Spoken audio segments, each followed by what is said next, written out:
नमस्कार। हमारा देश और पूरा विश्व आज कोविड-19 की चुनौती का सामना कर रहा है। कोविड-19 अभी खत्म नहीं हुआ है। ऐसे में हमारा फर्ज है कि हम सतर्क रहें। इसलिए जब तक दवाई नहीं तब तक कोई ढिलाई नहीं। कोरोना से बचाव के लिए जरूरी है नियमित रूप से हाथ धोना, मास्क पहनना और आपस में उचित दूरी बनाए रखना। याद रखिए, 2 गज दूरी, मास्क है जरूरी। खांसी, बुखार या सांस लेने में कठिनाई होने पर हेल्पलाइन नंबर 1075 पर संपर्क करें।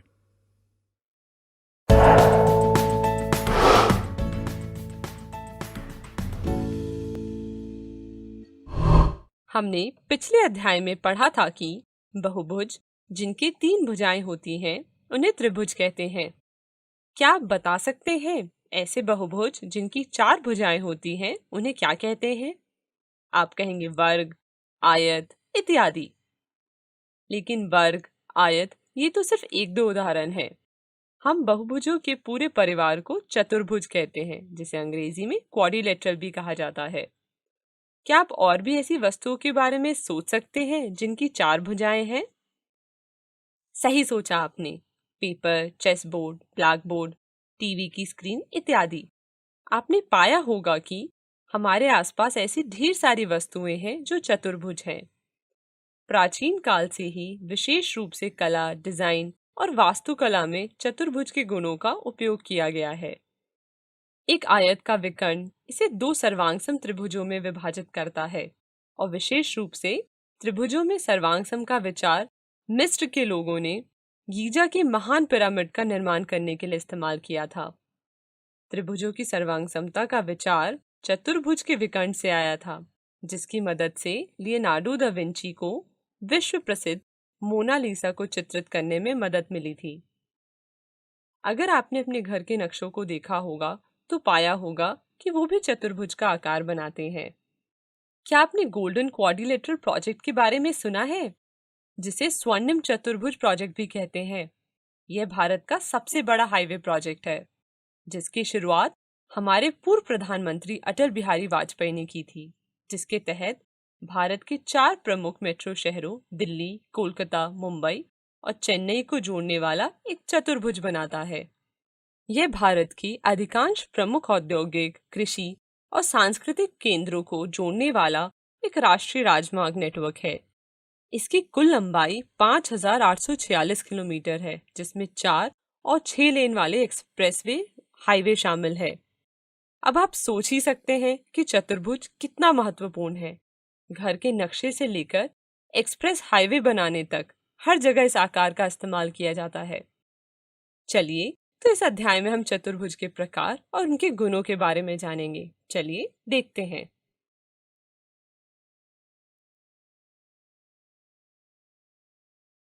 हम अध्याय के इस भाग में निम्नलिखित विषयों के बारे में पढ़ेंगे: चतुर्भुज की परिभाषा, चतुर्भुज के प्रकार, चतुर्भुज का कोण योग गुण, समांतर चतुर्भुज के गुण और चतुर्भुज के समांतर चतुर्भुज होने के कुछ प्रतिबंध। इस चतुर्भुज शब्द को तोड़कर देखते हैं और पता करते हैं कि आखिर इसका मतलब क्या है। चतुर्भुज 2 शब्दों चतुर तथा भुज से मिलकर बना है। चतुर का मतलब है 4 और भुज का मतलब है भुजा। इसका अर्थ है कि चतुर्भुज की 4 भुजाएं होती हैं। वो सारे बहुभुज जिसकी 4 भुजाएं होती हैं उसे चतुर्भुज कहते हैं। अगर आप ध्यान दें तो पाएंगे कि दैनिक जीवन में पाई जाने वाली वस्तुएं एक विशेष रूप का चतुर्भुज है, जिसे आयत कहते हैं। अब आप अपनी कक्षा के फर्श, दीवारों तथा उसकी छत के बारे में सोचिए। क्या वो चतुर्भुज है? सही सोचा आपने, ये चतुर्भुज है। इस बारे में अपने दोस्तों के साथ चर्चा करें और किन्हीं 3 वस्तुओं की सारणी बनाएं जो चतुर्भुज है। चलिए अब एक प्रश्न देखते हैं। क्या दी गई आकृति एक चतुर्भुज की है? वीडियो को रोकें और इस प्रश्न को खुद से हल करने का प्रयास करें। चलिए अब इसका हल देखते हैं। ये एक चतुर्भुज है क्योंकि इसकी 4 भुजाएं हैं: A B, B C, C D और डी ए। आप कह सकते हैं कि देखने में तो यह चित्र त्रिभुज की तरह दिख रहा है, फिर ये चतुर्भुज कैसे है? लेकिन अगर आप इस आकृति पर ध्यान दें तो देखेंगे कि इसकी 4 भुजाएं हैं और हमने पढ़ा है कि ऐसे सभी बहुभुज जिनकी 4 भुजाएं होती हैं उन्हें चतुर्भुज कहते हैं।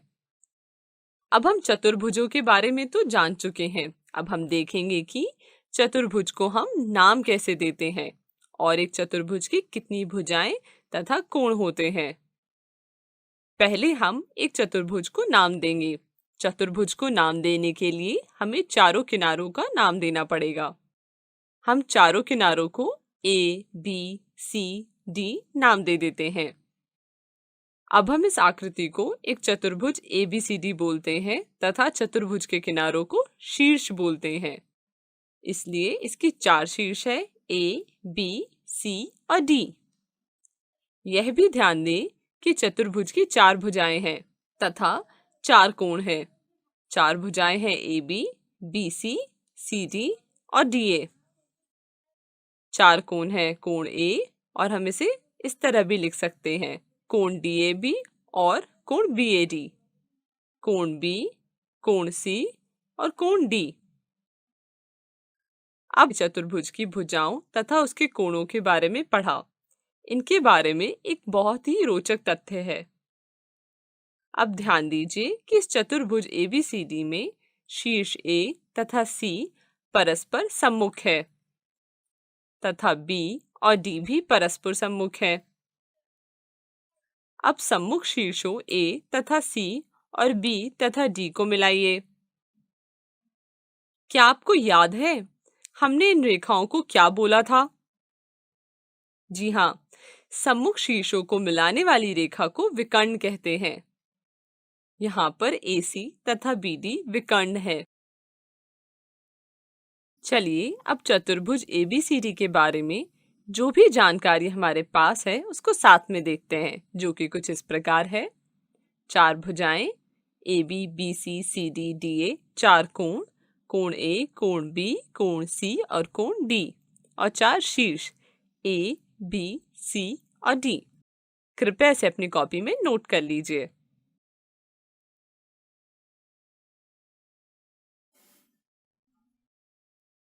अब हम सब चतुर्भुज शब्द से परिचित हो चुके हैं और हम जानते हैं कि एक चतुर्भुज की 4 भुजाएं तथा 4 कोण होते हैं। अब सोचिए कि अगर हमें एक चतुर्भुज ABCD दिया हुआ है तो हम उसके कोणों का योग कैसे पता करेंगे? यह पता लगाने के लिए हम एक गतिविधि करेंगे। इस गतिविधि को करने के लिए हमें निम्नलिखित सामग्री चाहिए: गत्ता, सफेद कागज, ट्रेसिंग पेपर, कैंची, रंग बिरंगे कागज, चांद, गोंद और रंगीन स्केच पेन्स।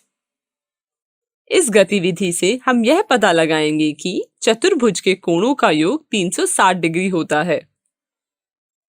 सबसे पहले एक गत्ते का एक टुकड़ा लीजिए और उस पर किसी भी आकार का चतुर्भुज बनाएं। अब ड्राइंग शीट में से चतुर्भुज को काट लीजिए और उसका नाम ABCD रख दीजिए। अब हम उसे गोंद की सहायता से उस गत्ते पर चिपकाएंगे। अब चतुर्भुज ABCD में से कोण A, कोण B, कोण C और कोण D को चित्र के अनुसार काट लीजिए। चारों कटे हुए कोणों को बिंदु O पर चित्र अनुसार लगाएं। अब सारे कोणों को चांद की मदद से नापें और अपने नोटबुक में उनके माप लिखें। कोण A का माप लिखें, कोण B का माप लिखें, कोण C और कोण D का माप लिखें। अब सारे कोणों को जोड़ें और उसके जोड़ को अपनी नोटबुक में लिखें।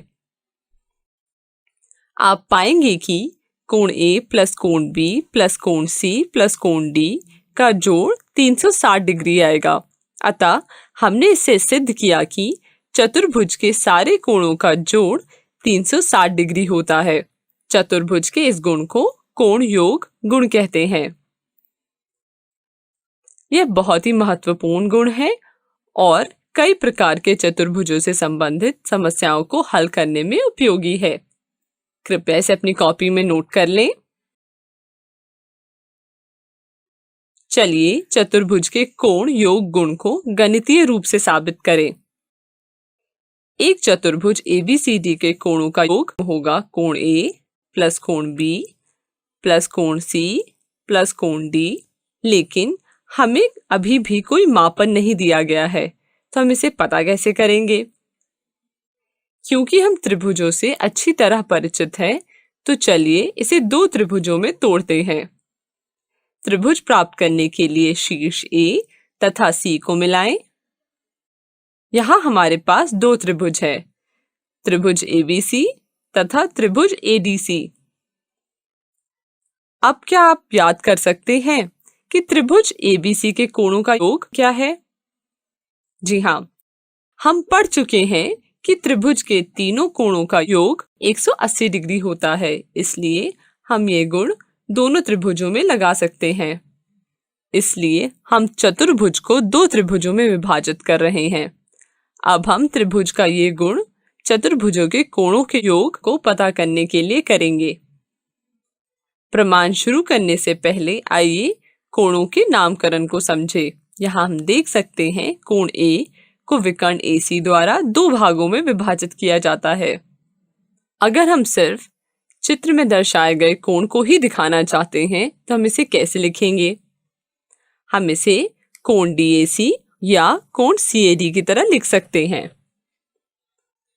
अगर हमें ये कोण को दिखाना है तो हम इसे कोण CAB और कोण BAC लिख सकते हैं। अगर हम सिर्फ कोण A लिखें तो इसका अर्थ है कि हम कोण का दोनों भाग ले रहे हैं। चलिए अब प्रूफ शुरू करते हैं। त्रिभुज ADC में कोण DAC जमा कोण ACD जमा कोण D बराबर 180 डिग्री है। इसको हम पहला समीकरण मानेंगे। त्रिभुज ABC में कोण CAB जमा कोण BCA जमा कोण B 180 डिग्री है। इसे हम दूसरा समीकरण मानेंगे। अब हम समीकरण 1 तथा 2 का योग करेंगे, क्योंकि त्रिभुज ADC तथा त्रिभुज ABC को जोड़ने पर हमें एक चतुर्भुज ABCD प्राप्त होता है। यह कुछ इस प्रकार दिखेंगे। समीकरण 1 तथा 2 के योग करने पर सबसे पहले हम बाएं तरफ के समीकरण को एक तरफ लिखेंगे। अब हम दाएं तरफ के समीकरण को एक तरफ लिखेंगे। यह समीकरण 3 है। तो हमें प्राप्त होता है कोण DAC प्लस कोण ACD प्लस कोण D प्लस कोण CAB प्लस कोण BCA प्लस कोण B बराबर 180 डिग्री प्लस 180 डिग्री, जो कि एक तीसरा समीकरण है। अब ध्यान से देखिए, कोण DAC और कोण CAB बराबर है कोण A के और कोण DCA प्लस कोण BCA बराबर है कोण C के। तो हमें प्राप्त होता है कोण A जमा कोण C जमा कोण D जमा कोण B बराबर 360 डिग्री। एक चतुर्भुज के कोणों का योग 360 डिग्री होता है।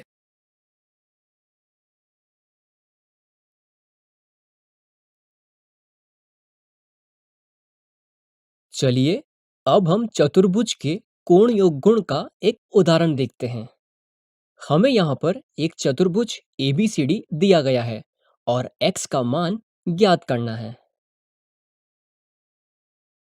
इस तरह के प्रश्न को हल करने के लिए हम हमेशा चतुर्भुज के कोण योग गुण का प्रयोग करते हैं, क्योंकि हम जानते हैं कि एक चतुर्भुज के चारों कोणों का योग 360 डिग्री होता है।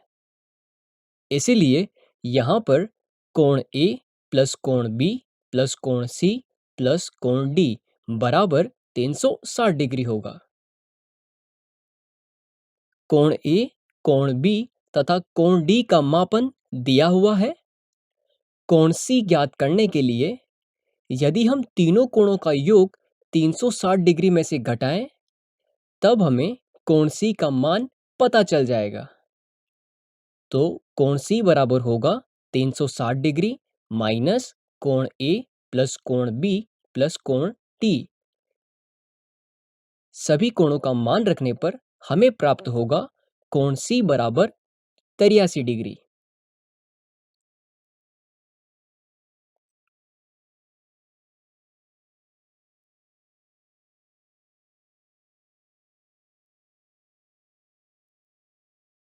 चलिए अब हम एनसीईआरटी से एक प्रश्न करते हैं। एक चतुर्भुज के चारों कोण 3:5:9:13 के अनुपात में दिए गए हैं। चतुर्भुज के चारों कोणों का मान ज्ञात कीजिए। किसी चतुर्भुज के कोण का मान ज्ञात करने के लिए हम चतुर्भुज के कोण योग गुण का प्रयोग करते हैं। चलिए इस प्रश्न को हल करते हैं। यहाँ पर हमें कोणों के बीच अनुपात दिया गया है। चतुर्भुज के कोण 3:5:9:13 के अनुपात में दिए गए हैं। माना कि पहला कोण 3x होगा, उसी प्रकार दूसरा कोण 5x होगा, तीसरा कोण 9x होगा और चौथा कोण 13x होगा। हम जानते हैं कि एक चतुर्भुज के चारों कोणों का योग 360 डिग्री होता है। इसीलिए 3x plus 5x plus 9x plus 13x बराबर 360 डिग्री होगा। अब आप इसे हल करने का प्रयास कीजिए और x का मान ज्ञात कीजिए।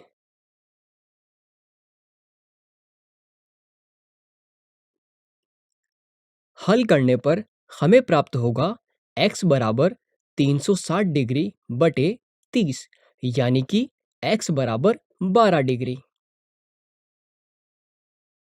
अब हमारे पास x का मान 12 डिग्री है। अब हम x का मान कोणों के मान पता करने के लिए प्रयोग करेंगे। इसीलिए पहला कोण होगा 3 गुणा 12 यानी 36 डिग्री, दूसरा कोण होगा 5 गुणा 12 यानी 60 डिग्री, तीसरा कोण होगा 9 गुणा 12 यानी 108 डिग्री और चौथा कोण होगा 13 गुणा 12 यानी 156 डिग्री। तो इसे अपनी कॉपी में नोट कर लीजिए।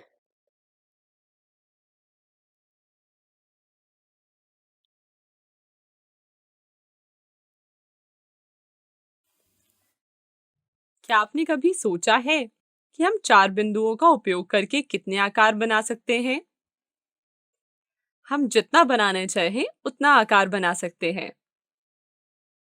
उदाहरण के लिए आप देख सकते हैं कि कितने सारे आकार बन चुके हैं इन चार बिंदुओं से। चलिए अब इनमें से कुछ चतुर्भुजों पर चर्चा करें। सबसे पहला चतुर्भुज है समलंब, जिसे अंग्रेजी में ट्रेपीजियम भी कहते हैं। यदि एक चतुर्भुज में कोई एक सम्मुख भुजाओं का युग्म समांतर है तो वह समलंब चतुर्भुज कहलाता है। अब हम समलंब चतुर्भुज के कुछ उदाहरण देखते हैं। यहाँ पर खिड़की समलंब के आकार में है। रेलवे ब्रिज भी समलंब का आकार है। तो हम कह सकते हैं कि कोई भी चार भुजाओं वाली आकृति जिसकी कोई दो सम्मुख भुजाएं समांतर हो समलंब कहलाती है।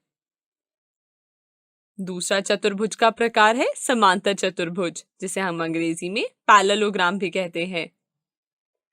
समांतर शब्द से हम कह सकते हैं कि समांतर चतुर्भुज में समांतर भुजाओं का कुछ उपयोग है। जब दोनों परस्पर सम्मुख भुजाओं के युग्म समांतर हो तो वह एक समांतर चतुर्भुज कहलाते हैं। दो समांतर भुजाओं के युग्म कुछ इस प्रकार हैं। PQ SR के समांतर है। हम इसे इस तरह लिख सकते हैं PQ पैरेलल टू SR।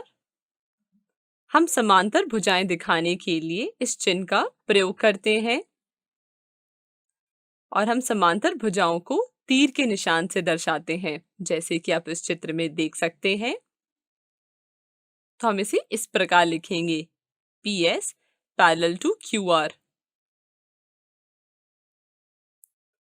तो यदि एक चतुर्भुज की सम्मुख भुजाओं के दोनों युग्म समांतर है तो यह एक समांतर चतुर्भुज कहलाती है। तो अब हम समांतर चतुर्भुज तथा समलंब से अच्छी तरह परिचित हो चुके हैं। तो चलिए दोनों आकृतियों की तुलना करते हैं। समलंब में एक सम्मुख भुजाओं का युग्म समांतर होता है। समांतर चतुर्भुज में प्रत्येक सम्मुख भुजाओं का युग्म समांतर होता है। तो हम कह सकते हैं कि समांतर चतुर्भुज एक समलंब है। जी हाँ, क्योंकि इसके पास एक सम्मुख भुजाओं का समांतर युग्म है। क्या हम यह भी कह सकते हैं कि प्रत्येक समलंब एक समांतर चतुर्भुज होता है? नहीं। देखते हैं ऐसा क्यों होता है। क्योंकि हम जानते हैं कि समांतर चतुर्भुज में प्रत्येक सम्मुख भुजाओं का युग्म समांतर होता है तथा समलंब में सिर्फ एक युग्म ही समांतर होता है। अब हम समांतर चतुर्भुज की एक विशेष स्थिति पर चर्चा करेंगे। आयत, जिसे हम अंग्रेजी में रेक्टेंगल भी कहते हैं। ये एक आयत है क्योंकि इसकी दो सम्मुख भुजाएं समांतर है। AB समांतर है DC के तथा AD समांतर है BC के। लेकिन इस आकृति में विशेष क्या है? किस तरह से यह आकृति पिछले वाली आकृति से भिन्न है?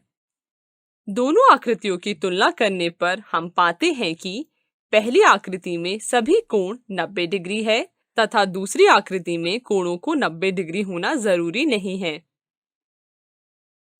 तो यह विशेष समांतर चतुर्भुज एक आयत है तथा यहाँ पर सम्मुख भुजाएं समांतर है तथा सभी कोण 90 डिग्री हैं।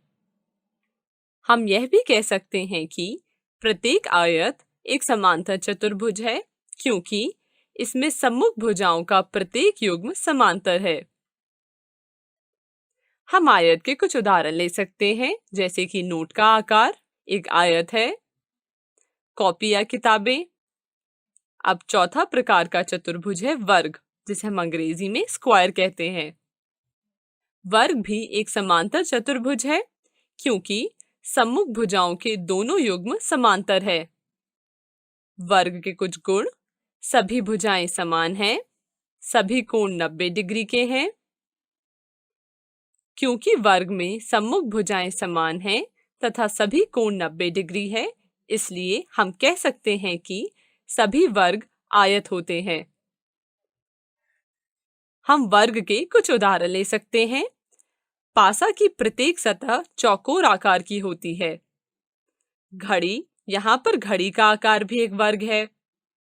पांचवा प्रकार का चतुर्भुज है समचतुर्भुज, जिसे हम अंग्रेजी में रोम्बस कहते हैं। समचतुर्भुज एक समांतर चतुर्भुज है जिसकी चारों भुजाएं समान हैं। ध्यान दें कि यदि हम वर्ग को फैलाते हैं तो हमें एक समचतुर्भुज प्राप्त होता है। यहां से हम कह सकते हैं कि प्रत्येक वर्ग एक समचतुर्भुज है। छठा प्रकार का चतुर्भुज है पतंग, जिसे हम अंग्रेजी में काइट कहते हैं। एक चतुर्भुज ABCD में AD बराबर है CD के तथा AB बराबर है CB के, तो हम कह सकते हैं कि साथ वाली भुजाओं के दो युग्म समान होते हैं और इसे पतंग कहते हैं। ये एक समांतर चतुर्भुज नहीं है क्योंकि यहाँ सम्मुख भुजाएं समांतर नहीं हैं। चलिए अभी तक जो हमने पढ़ा उसकी संक्षेप में चर्चा कर लेते हैं। हमने पढ़ा समलंब, समांतर चतुर्भुज, आयत, वर्ग, समचतुर्भुज और पतंग के बारे में।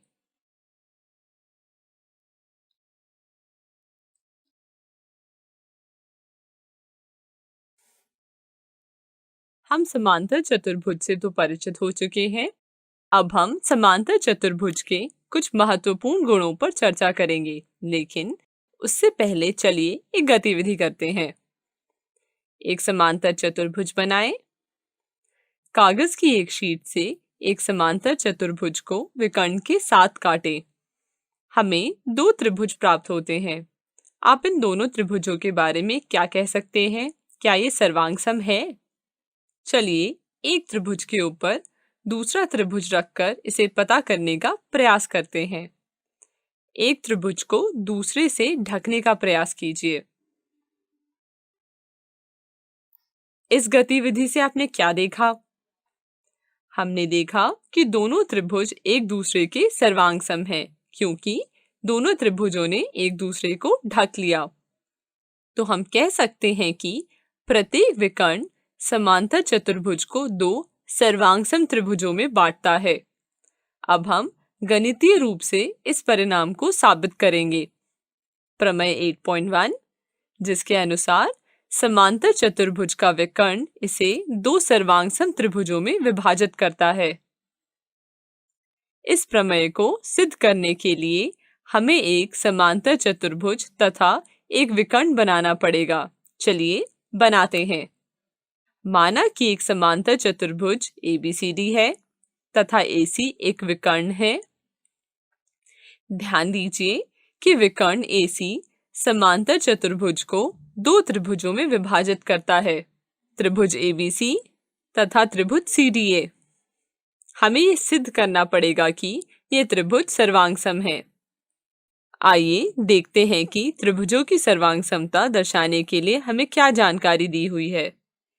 यहाँ पर हमें एक समांतर चतुर्भुज ABCD दिया हुआ है तथा हम समांतर चतुर्भुज की परिभाषा जानते हैं।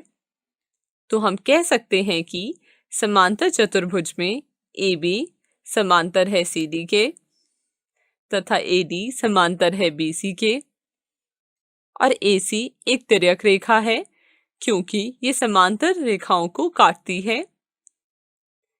क्योंकि तिर्यक रेखा AC समांतर रेखाओं DC तथा AB को काटती है, इसलिए कोण DCA बराबर है कोण BAC के, क्योंकि यह एक एकांतर कोणों की जोड़ी है। अब फिर से तिर्यक रेखा AC समांतर रेखाओं AD तथा BC को काटती है। कोण DAC बराबर है कोण BCA के, क्योंकि यह एक एकांतर कोणों की जोड़ी है। तो हमें त्रिभुज ABC और त्रिभुज CDA में प्राप्त होता है कोण DCA बराबर है कोण BAC का और कोण DAC बराबर है कोण BCA का। यह एक एकांतर कोणों की जोड़ी है। अब हमारे पास दोनों त्रिभुजों से समान कोणों के दो युग्म हैं। सर्वांग समता सिद्ध करने के लिए हमें कम से कम 3 युग्म चाहिए होंगे। चलिए तो तीसरा युग्म ढूंढते हैं। ध्यान दीजिए कि भुजा AC दोनों त्रिभुजों के लिए उभयनिष्ठ है, AC बराबर AC। तो यह ASA नियम से दोनों त्रिभुज सर्वांगसम है। चलिए एक बार इस प्रूफ को संक्षेपित रूप से समझ लें। कृपया इसे अपनी कॉपी में नोट कर लें।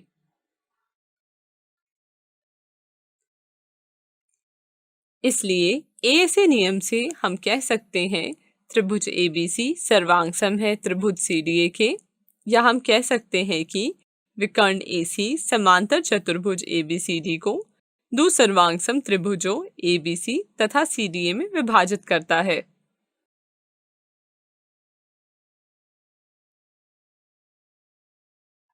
हमने अभी सिद्ध किया कि एक समांतर चतुर्भुज का विकर्ण उसे दो सर्वांगसम त्रिभुजों में विभाजित करता है।